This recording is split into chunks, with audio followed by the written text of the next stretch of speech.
Capítulo 4: Puberdade e as mudanças da transição para a vida adulta. De O Patinho Feio a uma Lagarta Muito Comilona, recorremos a histórias sobre a metamorfose animal para representar as emoções que sentimos ao longo de acompanhar o crescimento e as mudanças pelas quais passam nossos filhos.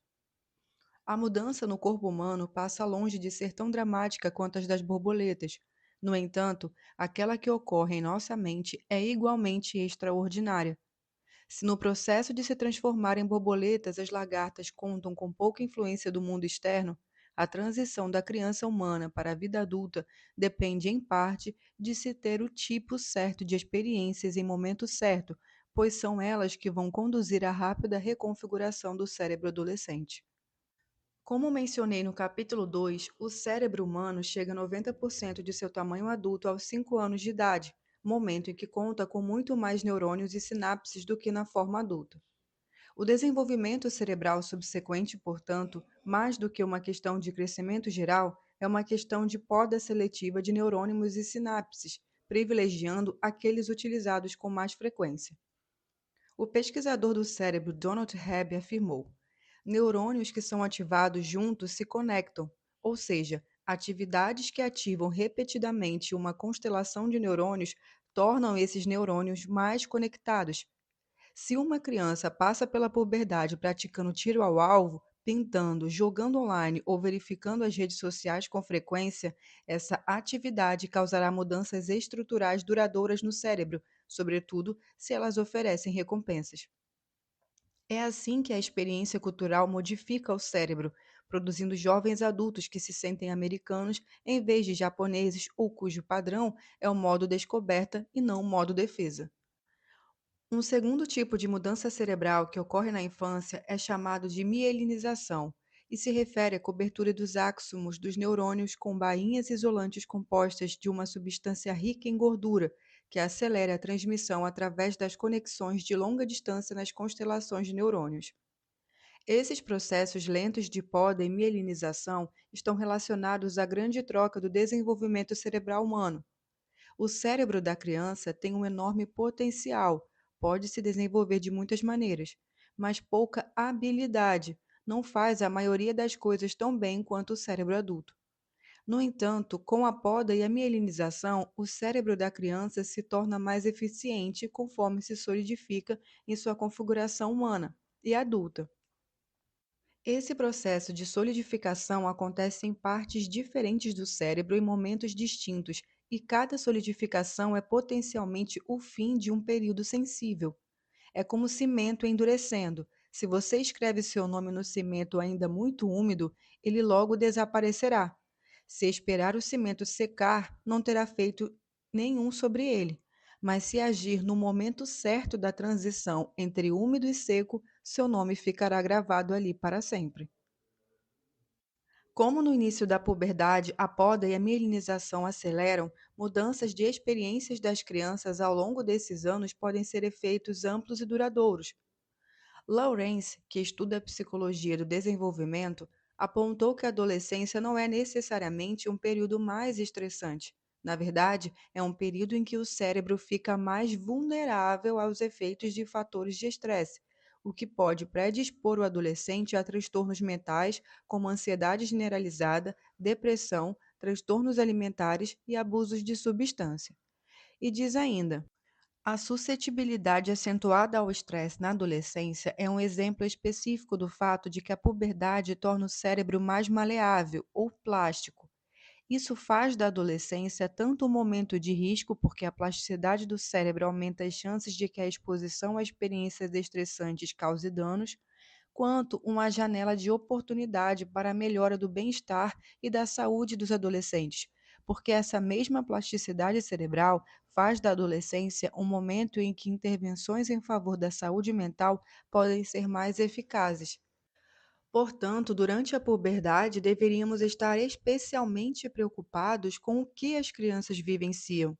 As condições físicas, incluindo nutrição, sono e atividade física, são importantes ao longo de toda a infância e adolescência, mas os primeiros anos dessa fase merecem uma atenção especial porque é um período sensível para a aprendizagem cultural e porque ele coincide com a reconfiguração acelerada do cérebro em que início da puberdade. Diferente dos carnívoros que evoluíram para obter quase todos os nutrientes de que necessitam da carne de outros animais, os humanos são onívoros. Precisamos consumir uma ampla variedade de alimentos para obter todos os minerais, vitaminas e fitonutrientes de que necessitamos. Uma criança que come apenas alimentos brancos ou amarelos, macarrão, batata e frango, desenvolverá uma deficiência nutricional e terá maior risco de sofrer de doenças como o escorbuto, causado por uma grave deficiência de vitamina C. De maneira análoga, somos criaturas social e culturalmente adaptáveis, que precisam de uma ampla variedade de experiências sociais para nos tornarmos adultos flexíveis e socialmente hábeis. Como as crianças são antifrágeis, é essencial que essas experiências envolvam uma dose de medo, conflito e exclusão, embora não excessiva. O segurismo é um inibidor de experiência. Ele impede as crianças de obter a quantidade e a diversidade necessária de experiência e desafios no mundo real. De quanto estresse e desafio uma criança precisa para crescer? Stieber afirma que experiências estressantes são aquelas que podem causar danos. Escrevi a ele perguntando se concorda que as crianças são antifrágeis e precisam ser expostas a fatores de estresse de curto prazo, como ser excluídas da brincadeira um dia, para desenvolver resiliência e se fortalecer emocionalmente. Ele concordou que crianças são antifrágeis e acrescentou duas observações à sua afirmação sobre experiências estressantes.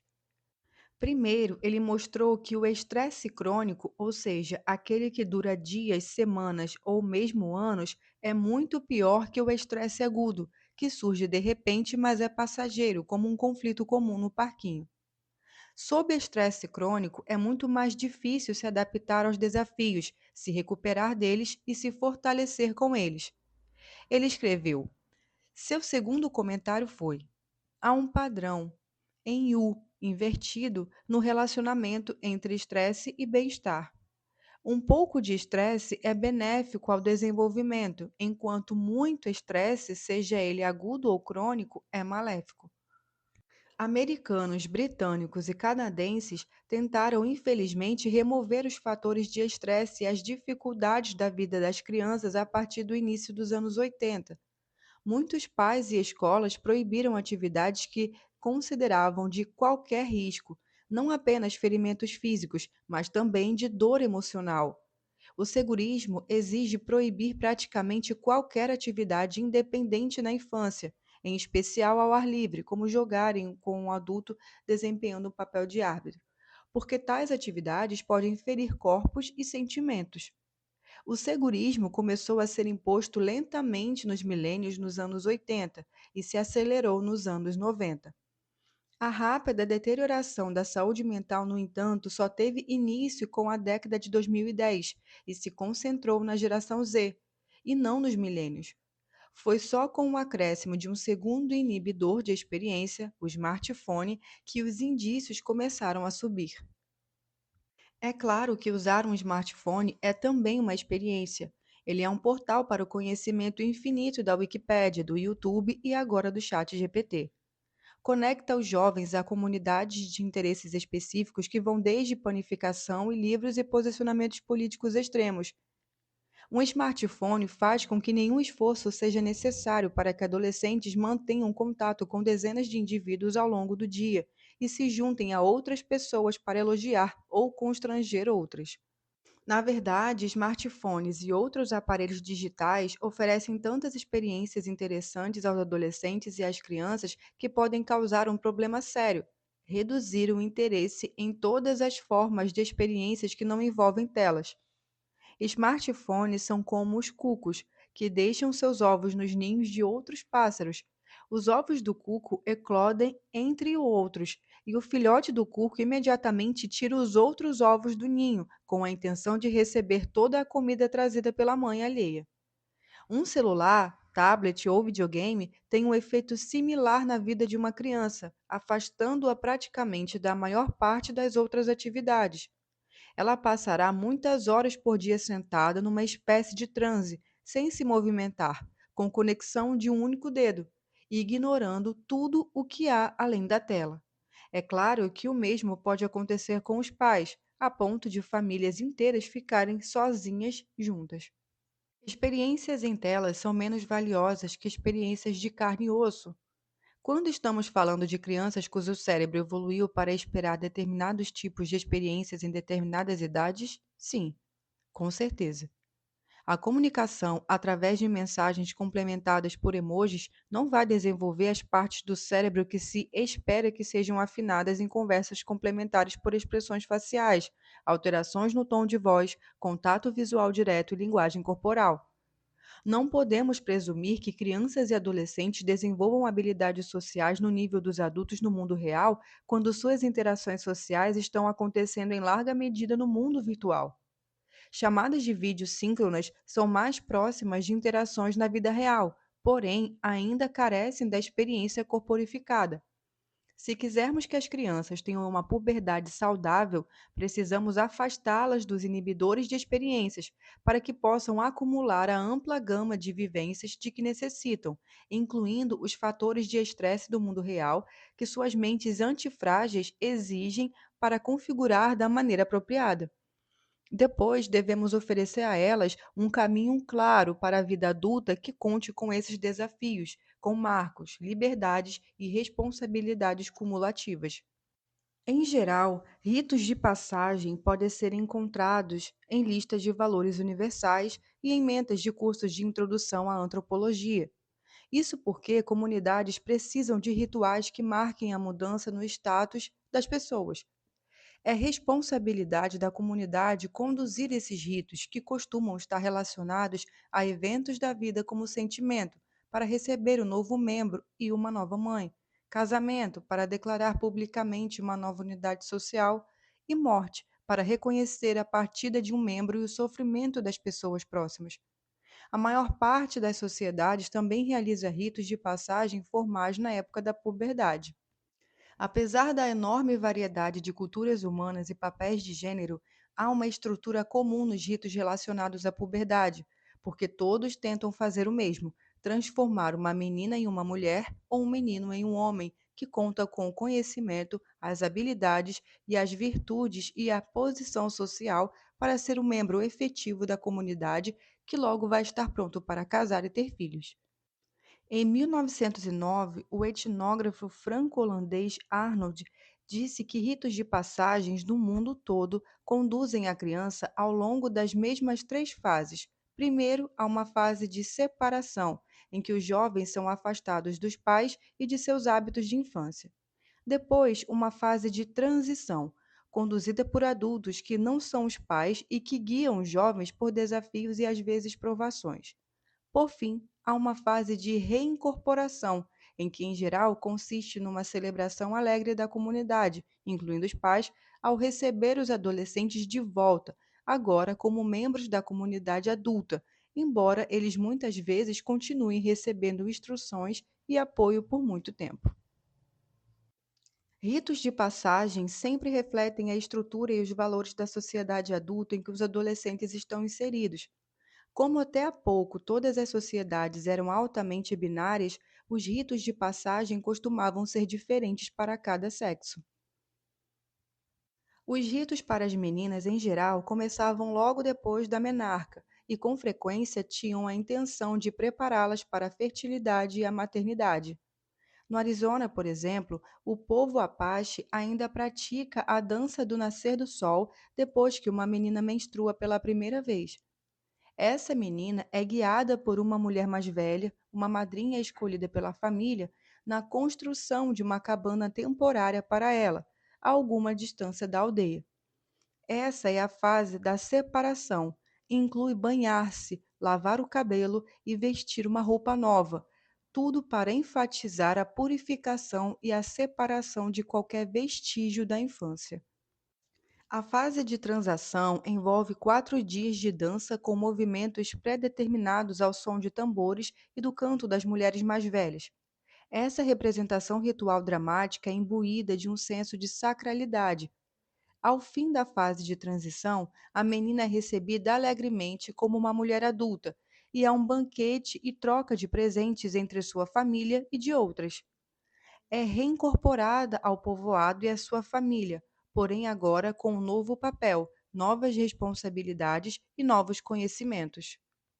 Em sociedades tradicionais, os ritos de passagem dos meninos diferem dos ritos de passagem das meninas.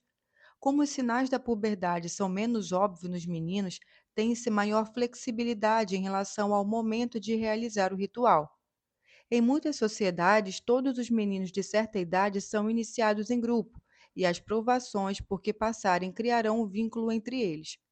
Sociedades que vivenciam conflitos armados frequentes com grupos vizinhos costumam desenvolver etos guerreiro entre os homens, de modo que nelas a fase de transição muitas vezes incluía a exigência de suportar dor física, por exemplo, por meio de perfurações corporais para pendurar adornos ou circuncisão, com o intuito de estar e validar publicamente a masculinidade dos meninos. Em muitas sociedades indígenas norte-americanas, como Blackfoot, localizada nas Grandes Planícies, a fase de transição envolvia uma jornada espiritual na qual o menino precisava ir sozinho até um local sagrado escolhido pelos anciãos, onde passava 4 dias sem comer, rezando para os espíritos por uma visão ou revelação de seu propósito na vida e do papel que deveria desempenhar na comunidade. Sociedades que não estavam preparando seus meninos para a guerra tinham ritos de passagem muito diferentes. Em todas as comunidades judaicas, os meninos se tornam sujeitos às leis do Torá aos 13 anos, e um de seus principais deveres como homens judeus tradicionalmente é o estudo do Torá.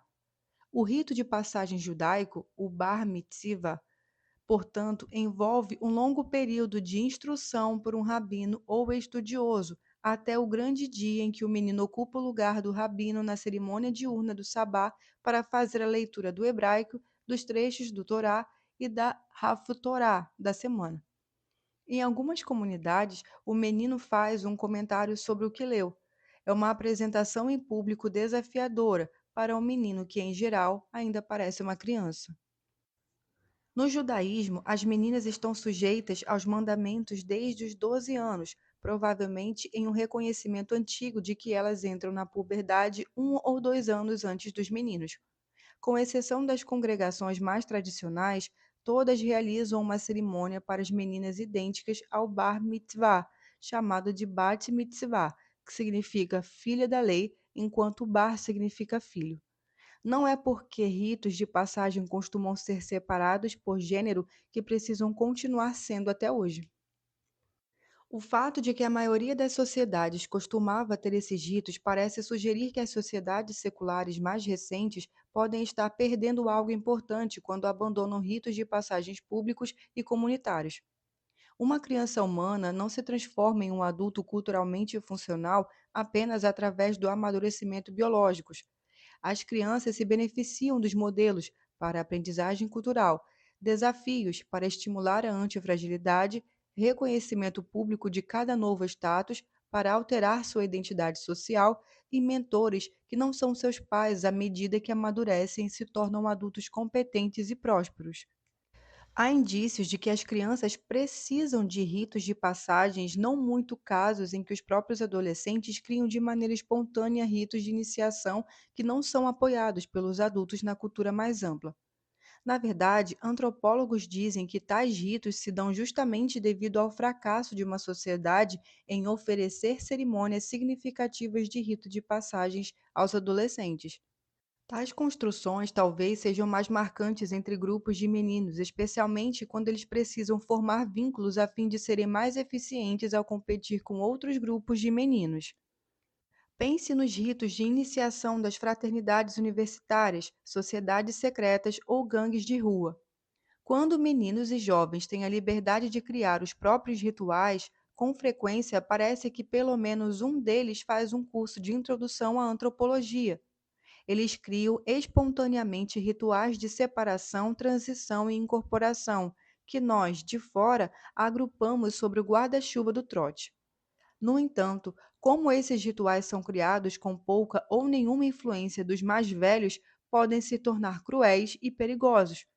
A cultura que nasce daí também pode ser perigosa para as mulheres quando esses jovens tentam demonstrar sua masculinidade aos pares de maneiras que as abusam e as humilham.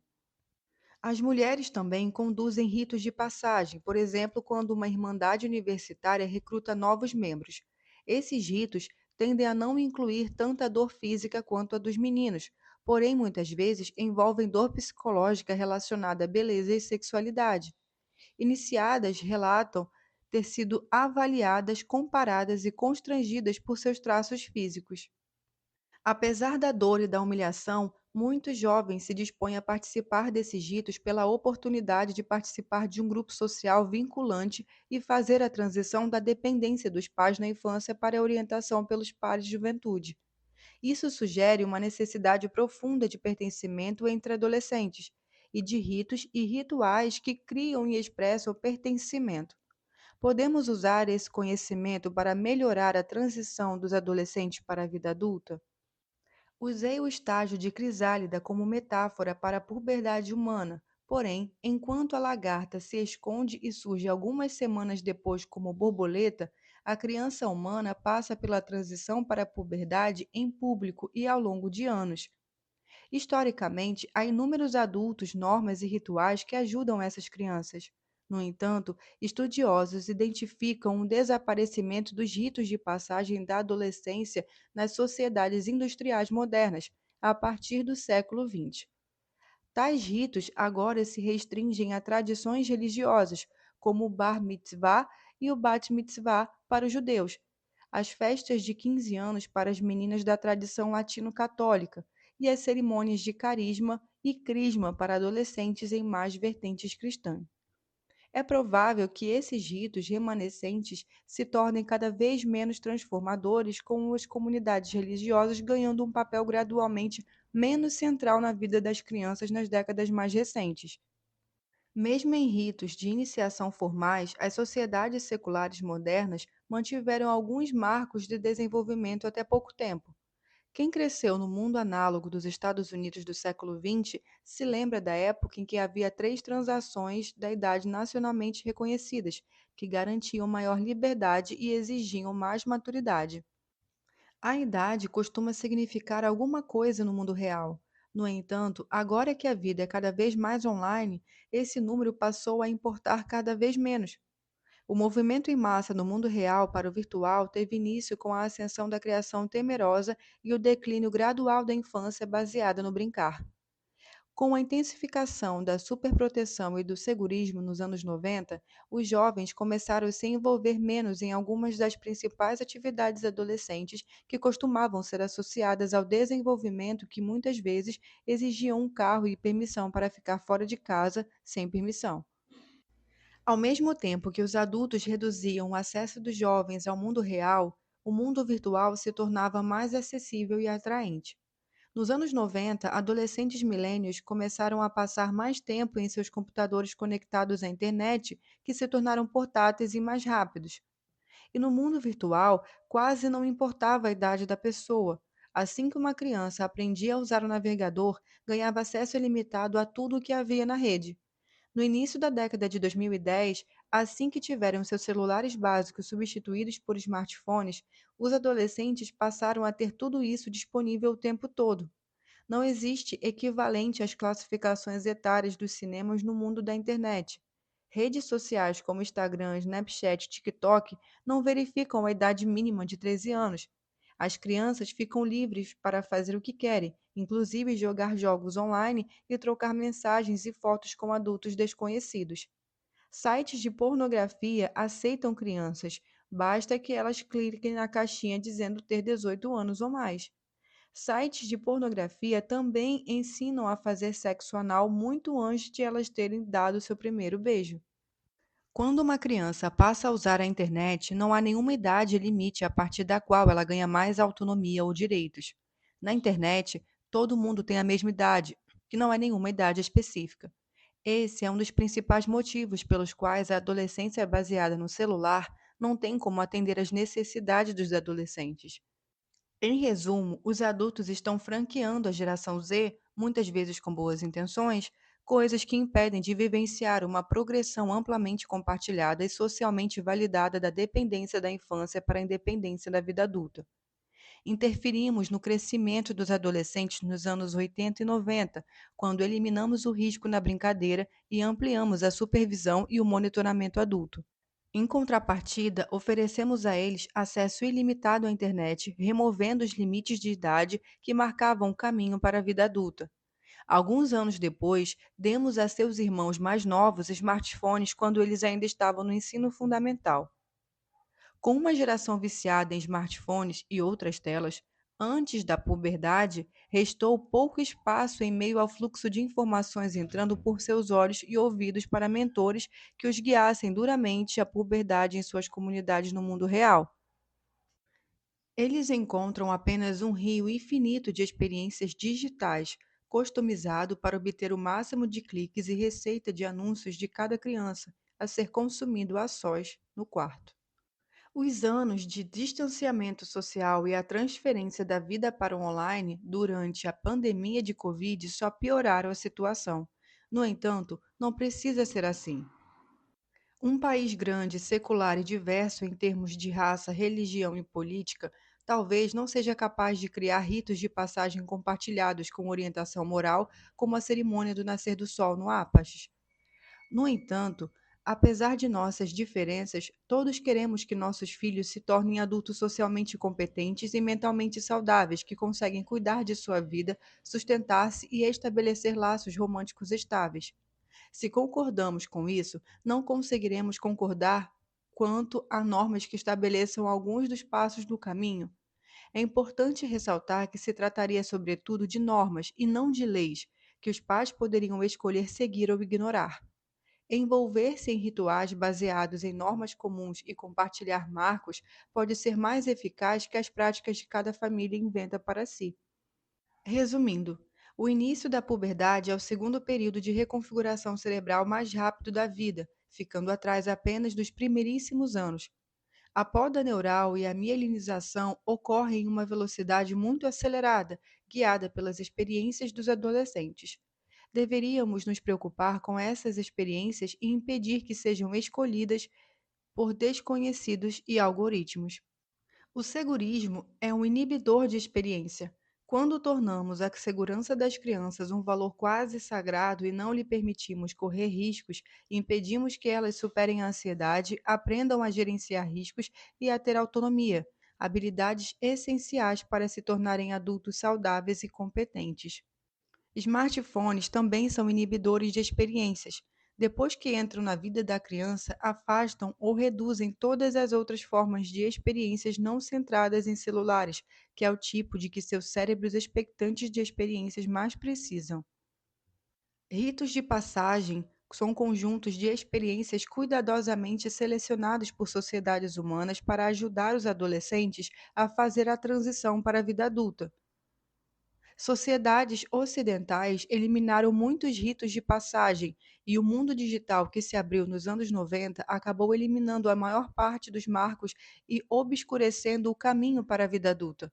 Depois que as crianças começaram a passar muito ou maior parte do tempo na internet, os estímulos a seu cérebro em desenvolvimento se tornaram torrentes e não diferenciadas, sem classificação ou restrições etárias.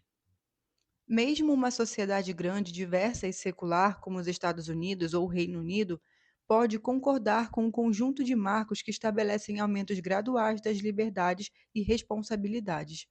Assim, concluímos a parte 2 deste livro, que apresentou os precedentes da grande reconfiguração da infância ocorrida entre 2010 e 2015. Expliquei por que a infância humana conta com certas características únicas e por que uma infância baseada no brincar se encaixa tão bem com elas. Mostrei evidências de que a infância baseada no brincar entrou em declínio bem antes da chegada dos smartphones.